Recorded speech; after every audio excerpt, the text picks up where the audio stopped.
प्रभु यीशु का जन्म और प्रारंभिक जीवन। कहानी शुरू होती है गलील के नासरत शहर से, जहां मरियम नामक एक शुद्ध और पवित्र कुंवारी रहती थी।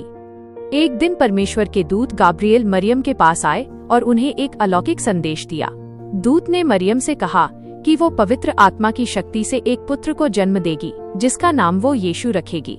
दूत ने बताया कि यह बालक परम प्रधान का पुत्र कहलाएगा और वो दाऊद के सिंहासन पर बैठकर सदा काल तक राज्य करेगा। मरियम परमेश्वर की इच्छा को स्वीकार करते हुए बड़ी नम्रता से बोली, देख, मैं प्रभु की दासी हूँ, मेरे लिए तेरे वचन के अनुसार हो। बेथलहम में जन्म। उस समय रोमन सम्राट ऑगुस्तुस ने अपने राज्य के हर व्यक्ति को अपनी जन्मभूमि जाकर जनगणना में नाम लिखवाने का आदेश दिया। इसलिए मरियम और उसके मंगेतर यूसुफ को गलील के नासरत से यहूदिया के बेथलहम जाना पड़ा, क्योंकि यूसुफ राजा दाऊद के वंश से थे। जब वे बेथलहम पहुँचे तो नगर में कहीं भी ठहरने के लिए जगह नहीं थी, क्योंकि बहुत से लोग जनगणना के कारण वहाँ जमा थे। विवश होकर उन्हें पशुओं के एक बाड़े यानी एक चरनी में रात बितानी पड़ी। उसी रात प्रभु यीशु का जन्म हुआ। मरियम ने बालक को कपड़ों में लपेटा और उसे घास फूस से भरी चरनी में लिटा दिया। इस प्रकार जगत का उद्धारकर्ता सबसे विनम्र और साधारण परिस्थितियों में बेथलहम में पैदा हुआ। उसी रात बेथलहम के पास के खेतों में कुछ गडरिये अपनी भेड़ों की रखवाली कर रहे थे। अचानक प्रभु का एक दूत उनके सामने प्रकट हुआ और प्रभु के तेज ने उन्हें चारों ओर से चमका दिया। गडरिये बहुत डर गए, लेकिन दूत ने कहा, डरो मत, क्योंकि देखो, मैं तुम्हें सब लोगों के लिए बड़े आनंद का सुसमाचार सुनाता हूँ कि आज दाऊद के नगर में तुम्हारे लिए एक उद्धारकर्ता जन्मा है, जो मसीह प्रभु है। उन्होंने उन्हें चरनी में लिपटे हुए बालक को देखने का चिन्ह दिया।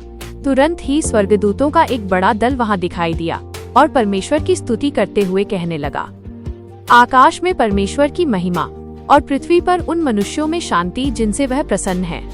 गडरिये तुरंत बेथलहम गए और यीशु को देखा और उसकी आराधना की।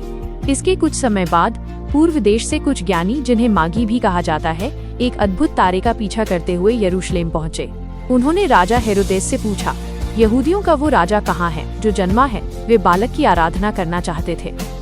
जब ज्ञानी अंततः बेथलहम में यीशु के पास पहुँचे तो उन्होंने उसे भेंटें चढ़ाईं। सोना, जो उसकी राजाशाही का प्रतीक था, लोबान, जो उसकी दिव्यता का प्रतीक था, और गंधरस, मूर, जो उसके भविष्य के दुख, भोग और मृत्यु की भविष्यवाणी करता था। यीशु के जन्म के बाद उन्हें बाल हत्या के इच्छुक राजा हेरोदेस से बचाने के लिए यूसुफ और मरियम मिस्र भाग गए। हेरोदेस की मृत्यु के बाद वे नासरत लौट आए, जहां यीशु का बचपन बीता। एक घटना तब हुई जब यीशु 12 वर्ष के थे। वे अपने माता पिता के साथ फसह के पर्व के लिए यरूशलेम गए। पर्व के बाद उनके माता पिता ने उन्हें भीड़ में कहीं खो दिया। 3 दिन बाद उन्होंने यीशु को मंदिर में शास्त्रियों के बीच बैठे हुए पाया। यीशु उनकी बातों को ध्यान से सुन रहे थे और उनसे प्रश्न पूछ रहे थे। सब सुनने वाले उसकी बुद्धि और समझ से अचंभित थे। बचपन के बाद यीशु नासरत में अपने माता पिता के साथ रहे और यूसुफ के साथ एक बढ़ई के रूप में काम सीखते हुए परमेश्वर और मनुष्यों दोनों की दृष्टि में बुद्धि और कद में बढ़ते गए। यीशु लगभग 30 वर्ष के हो गए थे। इससे ठीक पहले यहूदिया के जंगल में यूहन्ना बपतिस्मा देने वाले नामक एक नबी ने परमेश्वर के आगमन का रास्ता तैयार करना शुरू कर दिया था। यूहन्ना ने लोगों को पश्चाताप और पापों की क्षमा के लिए बपतिस्मा दिया। एक दिन यीशु गलील से यूहन्ना के पास यरदन नदी के किनारे आए और उनसे बपतिस्मा देने को कहा। यूहन्ना ने संकोच किया, लेकिन यीशु ने कहा कि ये परमेश्वर की सारी धार्मिकता को पूरा करने के लिए आवश्यक है। जैसे ही यीशु ने बपतिस्मा लिया और पानी से बाहर निकले, बाइबल बताती है कि आकाश खुल गया और परमेश्वर का आत्मा कबूतर के रूप में उन पर उतरा और आकाश से ये वाणी हुई, तू मेरा प्रिय पुत्र है, जिससे मैं बहुत प्रसन्न हूँ। ये घटना यीशु की सार्वजनिक सेवकाई का आधिकारिक आरंभ थी। बपतिस्मा के बाद यीशु को आत्मा द्वारा जंगल में ले जाया गया, जहाँ उन्होंने 40 दिन और 40 रात उपवास किया। वहाँ शैतान ने उनकी परीक्षा लेने की कोशिश की, उन्हें अपनी शक्ति का उपयोग निजी लाभ के लिए करने और यहाँ तक कि परमेश्वर को परखने के लिए उकसाया। लेकिन यीशु ने प्रत्येक परीक्षा का उत्तर परमेश्वर के वचन से दिया और शैतान को पराजित किया। जंगल से लौटने के बाद यीशु ने अपने पहले शिष्यों को बुलाना शुरू किया। गलील सागर के तट पर चलते हुए उन्होंने पतरस, अंद्रियास, याकूब और यूहन्ना को मछली पकड़ने के उनके काम को छोड़कर मनुष्यों के मछुए बनने के लिए बुलाया। इन शिष्यों के साथ और बाद में बुलाए गए कुल 12 शिष्यों के साथ यीशु ने परमेश्वर के राज्य का संदेश सुनाने की अपनी महान यात्रा शुरू की। पहला चमत्कार और शिक्षाएं। यीशु का पहला दर्ज किया गया चमत्कार गलील के काना नामक एक गांव में हुआ। वे एक विवाह समारोह में अपनी माता मरियम और शिष्यों के साथ थे। जब दाखमधु वाइन कम पड़ गई तो मरियम ने यीशु से कुछ करने को कहा। यीशु ने सेवकों से पानी के 6 बड़े पत्थरों के बर्तनों को पानी से भरने को कहा। जब सेवकों ने मुखिया को वो पानी चखाया तो वो सबसे उत्तम दाखमधु बन चुका था। इस चमत्कार ने न केवल यीशु की ईश्वरीय शक्ति को प्रकट किया बल्कि उनके शिष्यों के विश्वास को भी मजबूत किया। यीशु की शिक्षा का सार पहाड़ी उपदेश में मिलता है, जहां उन्होंने परमेश्वर के राज्य के नागरिकों के लिए जीवन के नियम बताए। उन्होंने कहा कि असली आशीषें धनी और शक्तिशाली लोगों को नहीं बल्कि नम्र, दीन और धार्मिकता के भूखे लोगों को मिलती हैं। उन्होंने प्रेम, क्षमा और अपने शत्रुओं के लिए भी प्रार्थना करने पर जोर दिया। यीशु ने अपनी सेवकाई में लोगों को परमेश्वर के प्रेम का वास्तविक अनुभव कराया। उन्होंने पूरे गलील और यहूदिया में घूम घूम कर शक्तिशाली चमत्कार किए जो यह साबित करते थे कि परमेश्वर का राज्य आ गया है।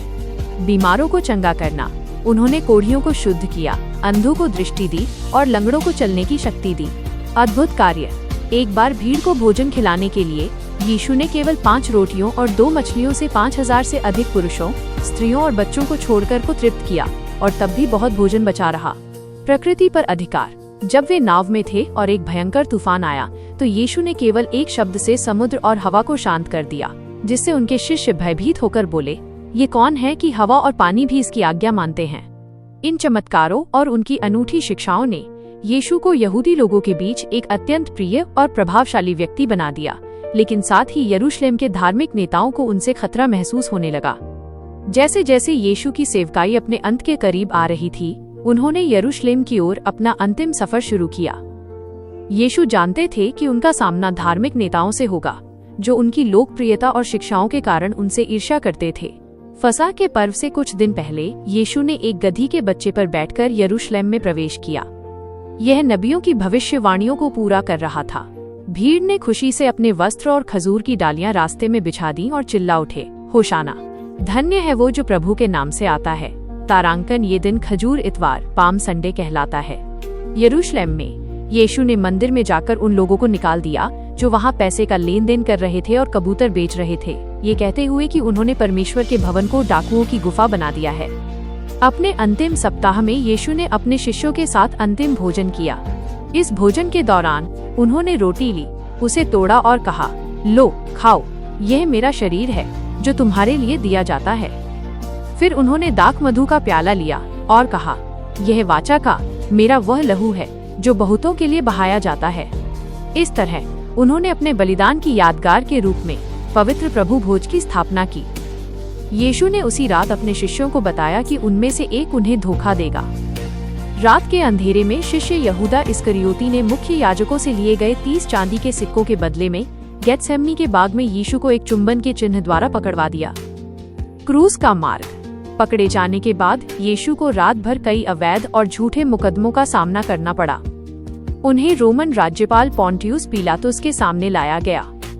हालांकि पिलातुस ने यीशु में कोई दोष नहीं पाया, लेकिन उसने भीड़ के दबाव और यहूदी नेताओं की मांग को मानते हुए यीशु को क्रूस पर चढ़ाए जाने का आदेश दे दिया। यीशु को कोड़े मारे गए, कांटों का ताज पहनाया गया और उनका मजाक उड़ाया गया। फिर उन्हें अपना ही क्रूस उठाकर गोलगोथा, खोपड़ी का स्थान नामक स्थान पर ले जाया गया। वहां 2 अपराधियों के बीच उन्हें क्रूस पर कीलों से ठोक दिया गया। क्रूस पर अपनी अंतिम घड़ी में यीशु ने कई मार्मिक बातें कहीं, जिनमें उनके हत्यारों के लिए क्षमा की प्रार्थना शामिल थी। हे पिता, इन्हें क्षमा कर, क्योंकि ये नहीं जानते कि क्या कर रहे हैं। दोपहर के 3 बजे के आसपास यीशु ने चिल्लाकर कहा, पूरा हुआ, और अपना प्राण त्याग दिया। उस समय बाइबल के अनुसार मंदिर का भारी पर्दा ऊपर से नीचे तक फटकर 2 टुकड़े हो गया और भयंकर अंधेरा छा गया। पुनरुत्थान और विजय। यीशु की मृत्यु के बाद उनके एक अमीर अनुयायी यूसुफ अरिमथियाई ने पिलातुस से उनका शव मांगा।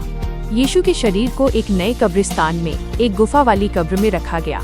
कब्र को एक बड़े पत्थर से बंद कर दिया गया और उस पर रोमन मुहर लगा दी गई तथा सैनिकों का पहरा बिठा दिया गया ताकि कोई भी उनके शरीर को चुरा न सके। लेकिन 3 दिन बाद रविवार की सुबह कुछ स्त्रियां यीशु के शरीर पर मसाले लगाने के लिए कब्र पर गईं। उन्होंने देखा कि पत्थर लुढ़क चुका है और कब्र खाली है। वहां स्वर्गदूत खड़े थे जिन्होंने कहा, वो यहाँ नहीं है परंतु जी उठा है। यीशु ने पुनरुत्थान के बाद अगले 40 दिनों तक अपने शिष्यों और 500 से अधिक लोगों को दर्शन दिए, जिससे उनके पुनरुत्थान की वास्तविकता स्थापित हुई। अंत में उन्होंने अपने शिष्यों को महान आदेश दिया, जाओ और सब जातियों के लोगों को चेला बनाओ और उन्हें पिता और पुत्र और पवित्र आत्मा के नाम से बपतिस्मा दो, और देखो मैं जगत के अंत तक सदा तुम्हारे संग हूँ। यह कहने के बाद उन्हें उनके शिष्यों के देखते देखते स्वर्ग में उठा लिया गया। ये प्रभु यीशु मसीह के जीवन, बलिदान और विजय की कहानी का भाग 3 है। ये कहानी हमें परमेश्वर के प्रेम और उद्धार की योजना की याद दिलाती है।